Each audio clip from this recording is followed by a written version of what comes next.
whether people want to credit you or not, you are probably the most bullseye uh standard of what we know as the 80s pop sound. I know that Prince was an architect.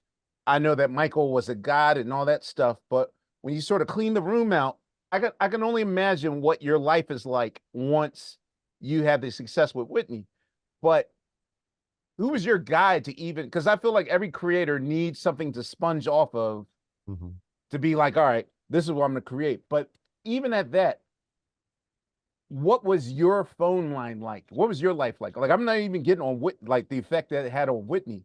What did the effect of the Whitney albums have on you in terms of, demand? I need you to do my record. I need you to do my record. You got to, like, because I'm certain now if people are hiring you, they're expecting you to contribute the song that's going to also bring them to 12 billion units and 16 million units. Like, or even allowed the freedom to just write a song that's not going to be hit, but this is a really clever song and da da da da da. Like, what is your life? I'd be allowed to write it. I'd be allowed to write it, but I was always knowing this is KBLX Quiet Storm format song. This is top 10 format song. This is R&B top 10 song. I could differentiate, because don't forget, at that time, we don't talk about it, but I'll talk to you now. Any artist that came through our door, Black artist, we had always think how we're going to break them first on Black radio, R&B radio. We could just think pop. You think, yeah, you want to get the pop, but you have to first go through your R&B door. So we knew those worlds, R&B, pop, of course, country, jazz, and then Quiet Storm, kind of a hybrid, easygoing music, which now becomes smooth jazz, whatever that is. So we knew the different categories. You had to know that as a producer, because if you didn't, you couldn't make it as a producer. You had to be making this is going to be this is going to give us the R&B radio, and then we have enough of the hook to go to pop radio and do well. Even the thinking with Clive Davis and Arista putting out You Give Good Love first was to ingratiate mom and pops and Black radio and our Black community that she's ours. Before they came with a Saving All My Love for You and How I Know That's for the World. That was a very thought about decision. You see what I'm saying? That's how it was at that time. Everything had to be a certain way if it was a Black artist. Now, pop artists, like you mentioned, Starship, I'm not worrying about that, because they're already, that's Grace Slick, we love. Mickey Thomas, killer singer. That's a band that we all know. They already had We Built This City and Sarah. They had damn hits, mean. So I got my electronic drums.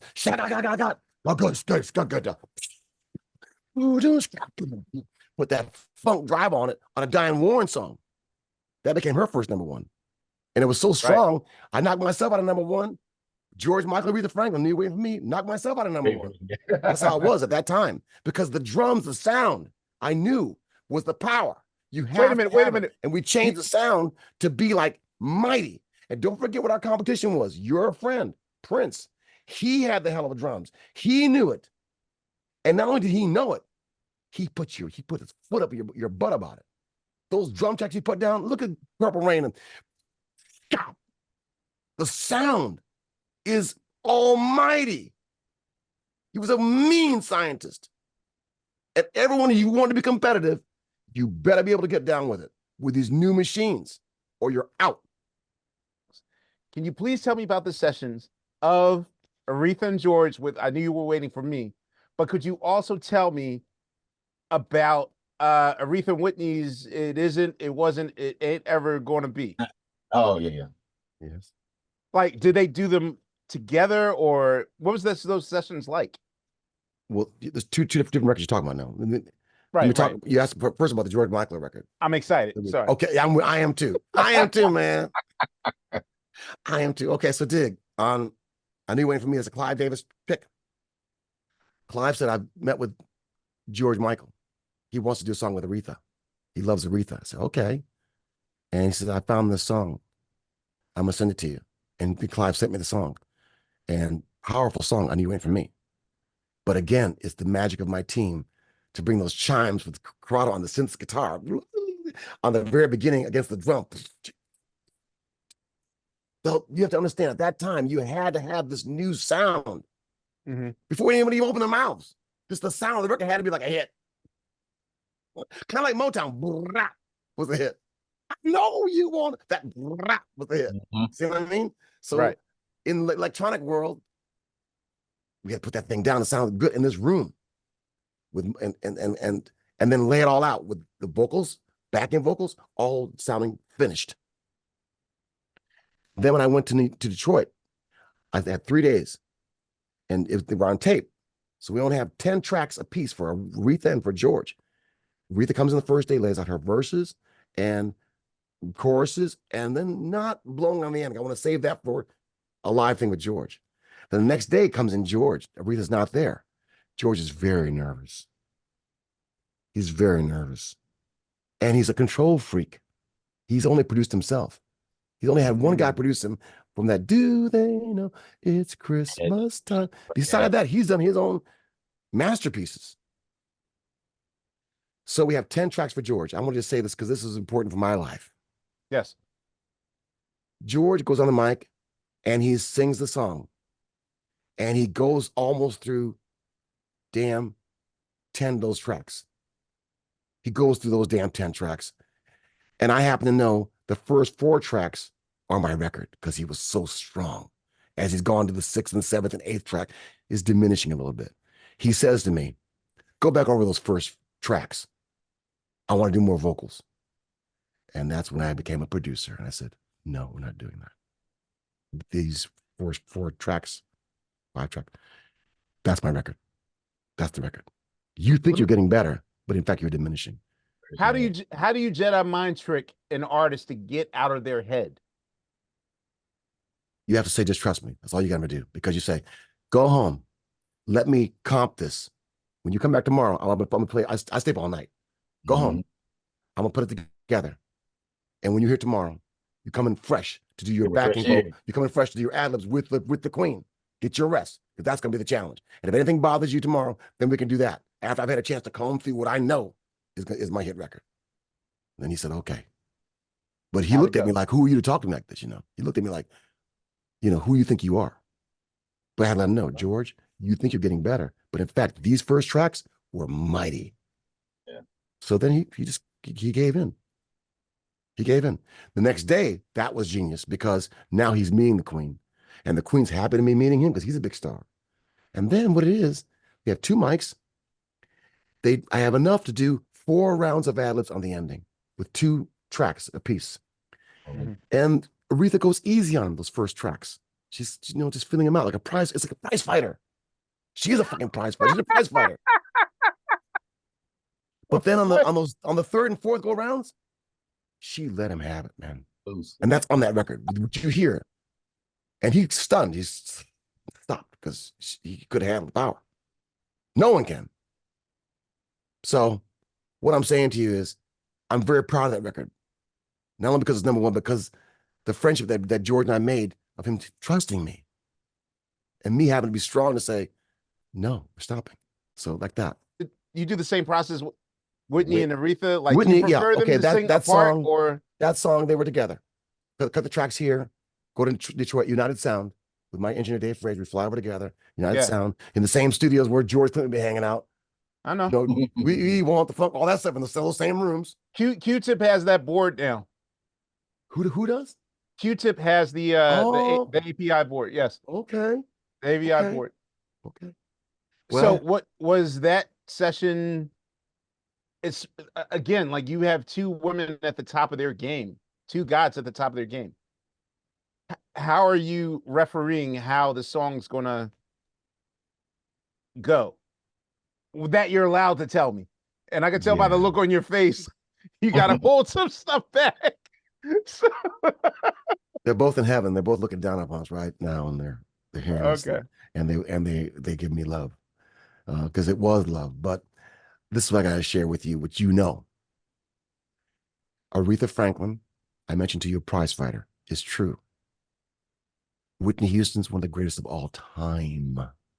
But Aretha, with Aretha, Aretha was a little girl when her mother sang back up on those hits with Aretha. Aretha's a little girl. I mean, Whitney's a little girl around those sessions. So Aretha to Whitney is like Auntie Riri, like Lassie, Auntie Riri. So sweet like that. So here I'm going to go with. I'm sitting at the board. Whitney's sitting on the floor. We get there early. She's on the floor time. You can't really see. She's just cross-legged on the floor. When Aretha comes to the door in her fur coat and her prize fighter mode, like when De Niro goes into his mode to make his movie, he's already in character. She's in character to take this man or keep her man. So she looks at me, she goes, where is she? Like kind of harsh like that. Where is she? Where is she?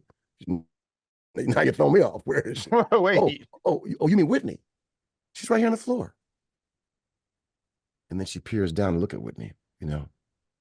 Oh, so you're Miss Houston. And Whitney's like, Auntie Riri.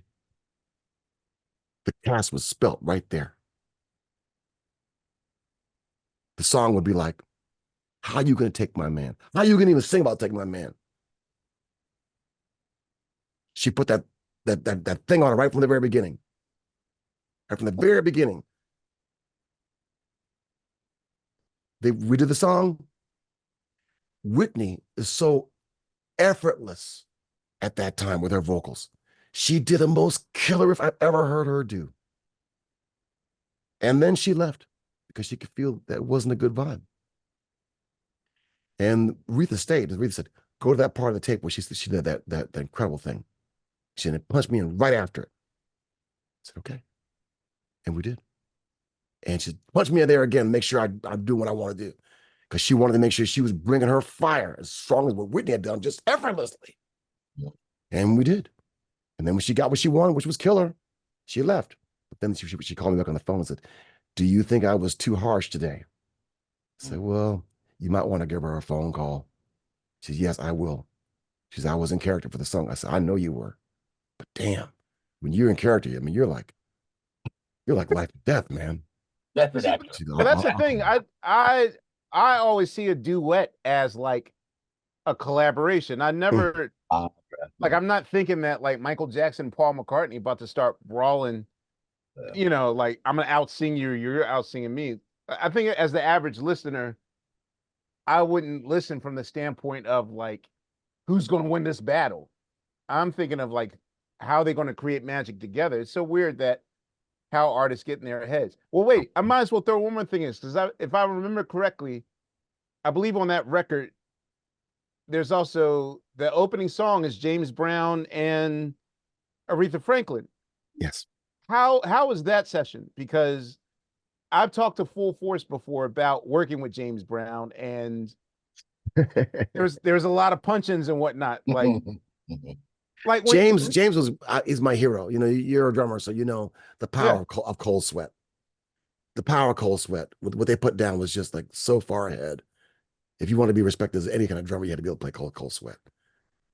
And so here I am in this room with James Brown. You call him Mr. Brown. You don't call him James, Mr. Brown. Mr. Brown, right. And he said, I want cue cards.